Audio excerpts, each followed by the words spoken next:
Islam, Shalom, Hola, Aloha, Osio, Bonjour, Assalamu Alaikum. This is your brother Zach Bay, Indigenous American Moor. Do you have questions about claiming your nationality? Are you confused or hesitant on how to get started or where to get started? Resources on what to study, questions and answers, maybe even a question on where to purchase an authentic fez. Help me help you. Book your session below. Use keywords Moorish nationality.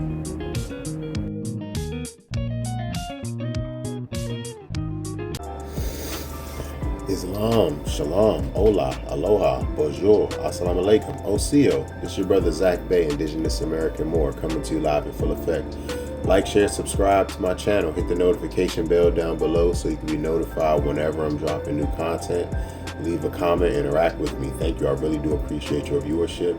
Let's jump into another one. Today, I want to talk a little bit about a topic I've been sort of warming up to on a few of my previous videos, and I also want to use this to lead into a more in-depth conversation about these topics to like tie them all together. All right, so on one of my previous videos, I spoke about communication and how a breakdown in communication is often an issue between our people, pretty much our nation, and it also affects our ability to interact with other groups of people, other nations of people. All right, so breakdown in communication or a lack thereof in communication is an issue that we're facing as a people, as a nation of people. All right, but I just want to ask a few questions to you, the audience, and I just want to bring a few ideas like to the forefront and just kind of link everything together, you know, as a whole. So I want to start it off by asking, what do you feel or what do you think is more important in communication? Listening or speaking? All right, so when it comes to listening, you have to be able to listen to someone, or you have to have at least a base level of understanding to listen to someone when it comes to communication. All right, at the most basic fundamental level of that would be like the language. All right, I don't want to go too far into the language portion because I actually want to use that to lead into my next video I'm going to be making soon. So speaking as well, you have to have the ability to, like, of course, like I said, the language, speak the same language. All right, so listening and speaking both go hand in hand when it comes to communicating. And then on another level, communicating effectively. All right, one can communicate, but if you're not communicating effectively, you're losing some of the energy that you're even putting into the communication as a whole. There's different types of communication. Words, of course, like language, body language as well. They say body language is like 50% of, like 50 to 70% of actual like human dialogue is like body language, they say. And then also writing. All right, there are some people who can write a heck of a lot better than they can actually speak. All right, there's people who can write great speeches, but they don't have the talent, or they don't have the communication skills to convey those points, or to give that speech in the way that it should be delivered. You know what I'm saying? Hopefully it makes sense. But like I said, listening and speaking both go hand in hand. I think both of them have like equal value when it comes to, communicating. Me personally, I feel I have maybe like 50-50 when it comes to communicating and speaking. As a younger man, I had a good talent in articulating myself, especially when it came to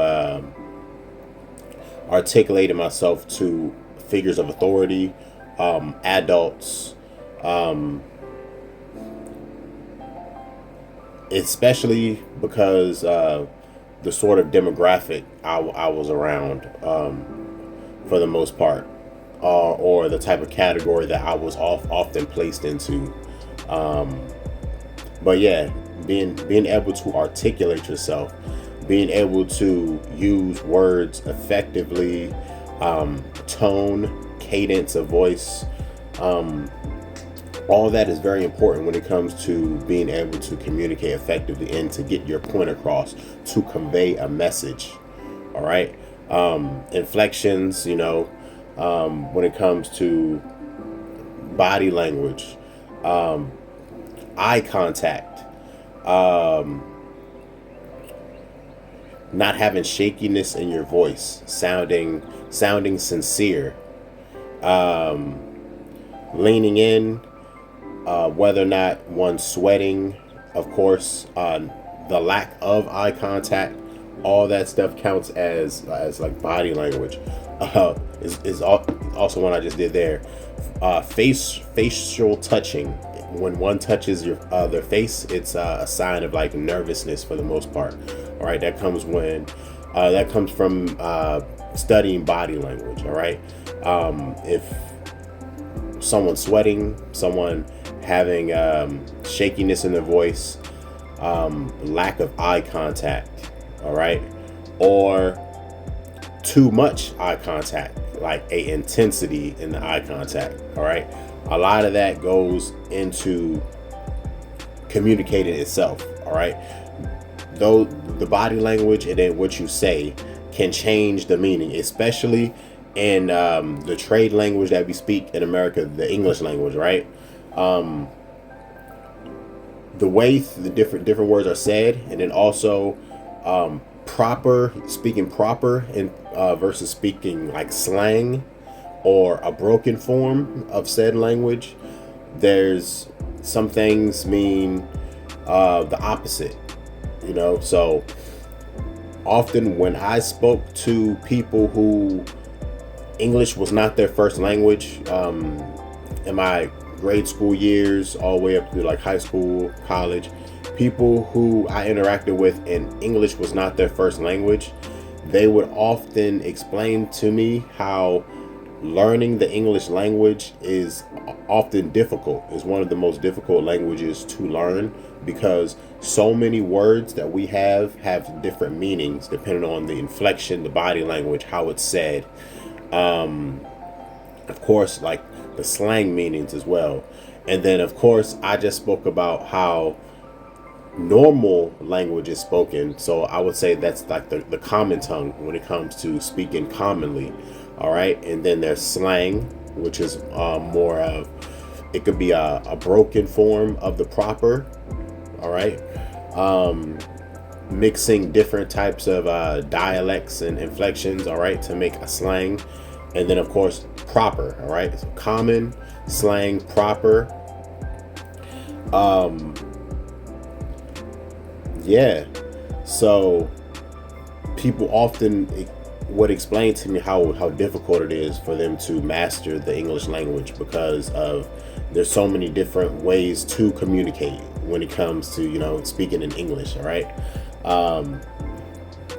Listening is very important because when someone is speaking, you can listen with, of course, your ears, and then you can listen with your eyes. So you listen with your eyes by watching the body language. See, a lot of people don't understand, overstand, or understand that you can't hear body language. You know what I'm saying? You can hear the different tone, different pitches in someone's voice, shakiness in the voice. All right. Whether or not someone's speaking faster, if someone's speaking very, very fast, it could be a sign that they're nervous. If someone's speaking slower, it could be a sign that they are also nervous or even confused, or even weary. All right.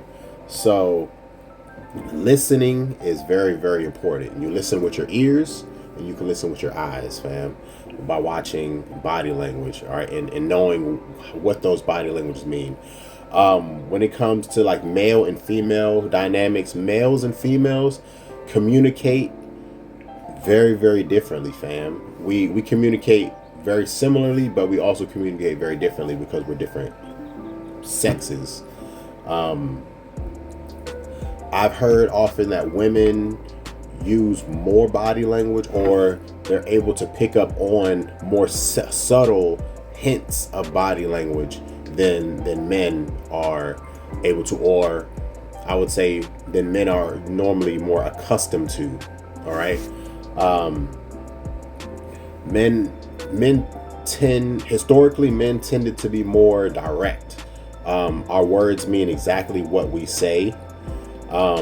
Men tend to not use higher pitch or higher tones of voice when it comes to speaking to other men, because there's always a base level of aggression there. All right. There's always a chance when it comes to dealing like man to man, there's always a chance that things can get physical. So men tend to put a little bit more caution on how men speak to one another versus to how a female would speak to a man if they were having some sort of disagreement. All right. It's said that females are more emotional than men, which means in communication, it's more likely that voices will get elevated, all right, as to emphasize an emotional response or reaction, all right, and that could also elicit an emotional reaction, all right, to that level of heightened pitch in voice, right, when it comes to communicating, all right. If things get heated, if things get aggressive when it comes to communicating, men and women speak very, very differently. All right. When it comes to focusing on body language, when it comes to men, when men start to use more body language, when men get more so-called animated, it tends to lean more toward aggression. Things are going to get physical for the most part. All right. If females get more animated and more lively when they're communicating, it does not necessarily mean, the chances are a lot lower. All right. I'm not speaking in absolutes here. The chances are a lot lower that things will get physical. All right. That's just how we're biologically designed. We have different ways of communicating with each other. In some ways, men are better. In some ways, females are better, fam. It's just the way we are. We're both made to complete each other. All right. Neither side is a perfected. All right. We are perfected when we become a whole. At least that's how I feel about it. All right. Spoke about, all right, body language, using words and writing. Male and females, it's often it seems to be more common for women to have better writing than men do, at least here in America. All right. When it comes to writing poetry or expressing oneself in writing, a lot of women have an easier time doing that. Who knows if it comes from like historical, like the whole diary type of thing, right? It seemed more commonplace back in the day. I'm not sure how far it goes back, but it seemed a lot more common for women to have diaries where they would write all of their, a lot about their life or the things that they're going to. It was less common for men to physically write down our turmoils, our struggles, our triumphs, and things like that. You know, guys are more like, we go out and we live the experience, and we live within the moment, and we build bonds that way. Women, females build bonds slightly different, but communication is key for both men and women. But we do communicate in a vastly different way, honestly. Some things are similar because we're both human. And then when it comes to culture, men and women in different cultures often act differently. You know, I don't want to go too far into that because I believe I want to add that to my other video when I talk about more of the languages. So I want to speak on how there is, of course, a breakdown in communication, not from just men and women, like a male and female standpoint, but there's a breakdown in communication when it comes to old and young. I spoke about that in my previous videos, Don't Fear with the YNs, how there's a breakdown in communication when it comes to the young speaking to the old speaking to the young. It's like there's a lot of new there's a lot of new slang terminology coming out. There's different lingo coming out, and there seems to be a rift between like Gen X and Gen Z, and millennials are like right in the middle, right? That's only like a 20-year difference, right? In generations, 20 maybe 35-year difference in generations, honestly. But it seems like the gap in communication from young and old seems to be getting wider, fam, a lot wider. Just having technology at our fingertips now. Hey, something that was in my generation, because I'm a millennial and I know this isn't getting taught in this newer generation. We learned how to write in cursive when I was in school, in elementary or grade school. We learned how to write in cursive. All right. Now there has been a concern saying that cursive will no longer be taught to the newer generations, and that can be very dangerous. All right. I sort of see the standpoint as cursive doesn't have too much of a place in like the modern world as far as us like using it to actually like write things out. Besides writing, I believe like the only time I ever write in cursive is when I'm signing a contract. All right, or autographing a contract. All right, or so-called a signature. Right, so. When you sign your name on the dotted line, most likely people are using cursive right then and there. There was a concern saying that the younger generation won't be able to read cursive in the coming years, and that can be concerning because I didn't think about it until it was brought up. But the historical documents, the Constitution for the United States of America Republic, the freaking Bill of Rights, like all of those historical documents, the Treaty of Peace and Friendship, all of those historical documents, fam, are written in cursive. All right. So if the younger generation can't read cursive, they will not be able to read those documents. All right. It could potentially go that way, and you can't just say they're just going to create a AI bot or algorithm just to read cursive. You know what I'm saying? You just can't let that happen. You know what I'm saying? So that's the concerning part about language, and how just within my lifetime there's been a rift and a gap between the generation that was before me and generation that's coming after me, the one that's coming up who's a little bit younger than me, and generations after them is coming up now, generation Alpha, and after them is going to be generation Beta. So there's definitely a gap, a rift between young and old when it comes to communicating, and there needs to be some type of bridge. Most likely it'll have to be the millennials, because it says that, well, there's been a saying that Millennials are the last of the real ones. We're the last generation that grew up going outside, going to the park, playing in groups, neighborhood block parties, field day, all of that stuff. We're the last generation to grow up with that. We're the last generation to grow up without social media, without the internet being like a huge part of our lives. I heard somebody saying that back in the day when we were coming up, the internet was just in the corner of the room. It was where the whole computer was set up. You had the computer, you had the speakers, the printer, the CPU, the monitor, and all that stuff created the computer. It was there in the corner. You got on the internet, and then when you got up from that space and you left the internet. Now the internet is everywhere. The internet is everywhere, and it's on all the time.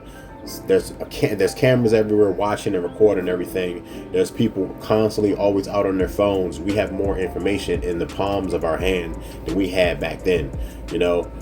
I still remember coming up, going to the local library to try to use the free computer time there, and to go do research for books and stuff like that. I was in that generation. Not to say that public libraries aren't as important as they were back then, because they definitely are. There's a lot less people using public libraries now, so if you ever need to print, type some stuff up, even looking for resources, go check out your public libraries. You know what I'm saying? I'm telling all of y'all that, fam. Young and old, they still have some value. And there's some really, really helpful people there, honestly. There is a breakdown in communication when it comes to rich and poor, fam. The language of the rich is not the language of the poor. It's like a lot of times when we hear a lot of these well-off, rich, wealthy people or families speak, if they make any type of public statement and it goes viral, they seem so out of touch with the reality that normal people live each and every day. Unfortunately, most people are still stuck inside the matrix, and those super, super wealthy people are controlling the matrix, and they're living outside of the matrix. They're controlling the matrix from the outside, and they're living their best lives. They're living free and clear and to the best of their abilities. Honestly, they're living how they're supposed to live, off the virtues of the people who are living and stuck within the matrix. Over the holidays, I made a post about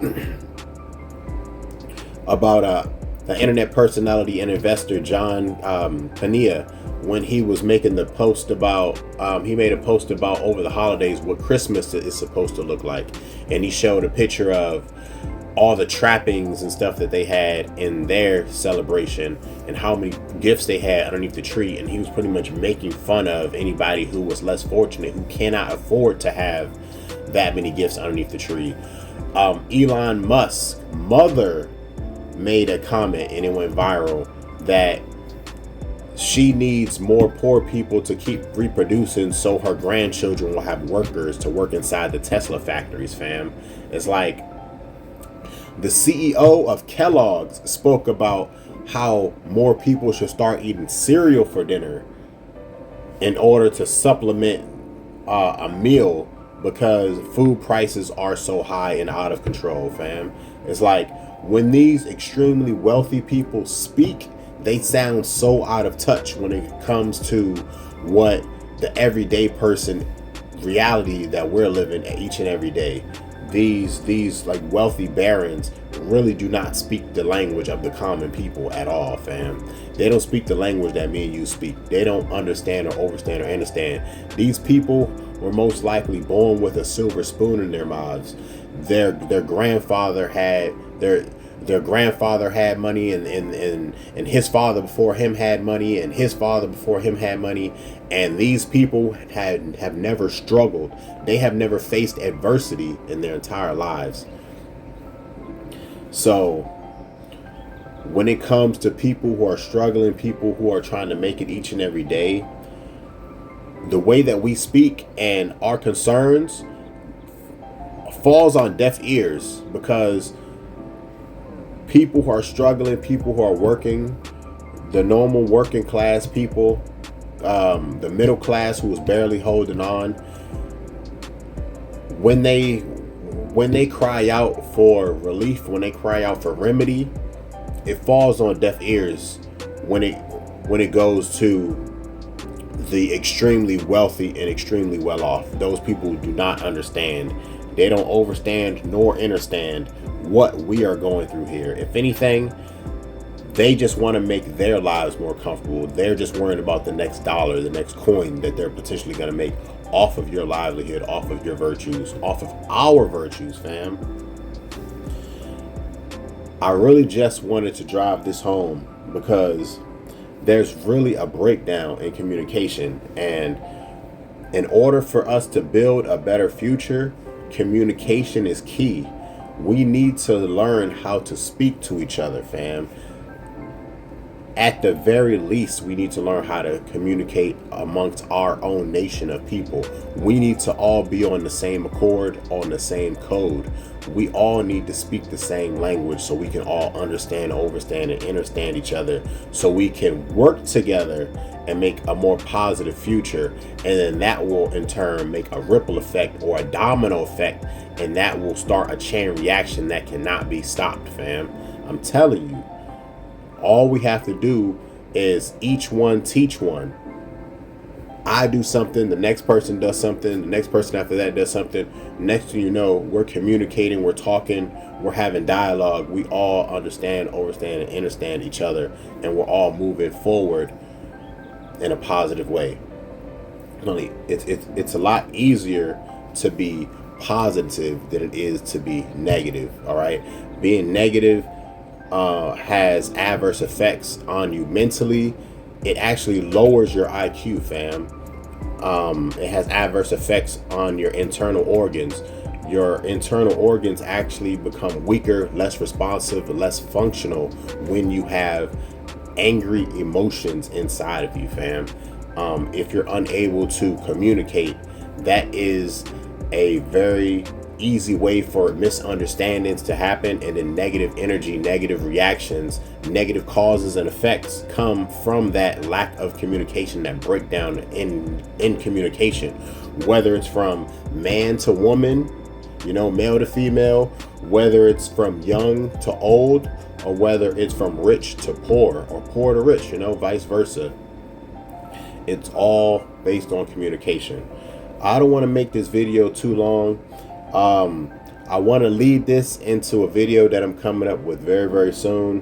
When I want to talk more about languages and how languages have been used to lock the indigenous people here in America out, so-called black, so-called brown, so-called Negro, so-called African American. All right, the indigenous people here, the Aboriginals here on the land, how they have intentionally locked us out of different levels of society due to a language and a breakdown in language. All right, so once again, this is your brother Zach Bay, Indigenous American Moor. Like, share, subscribe, leave a comment, let me know, and interact with me. Peace.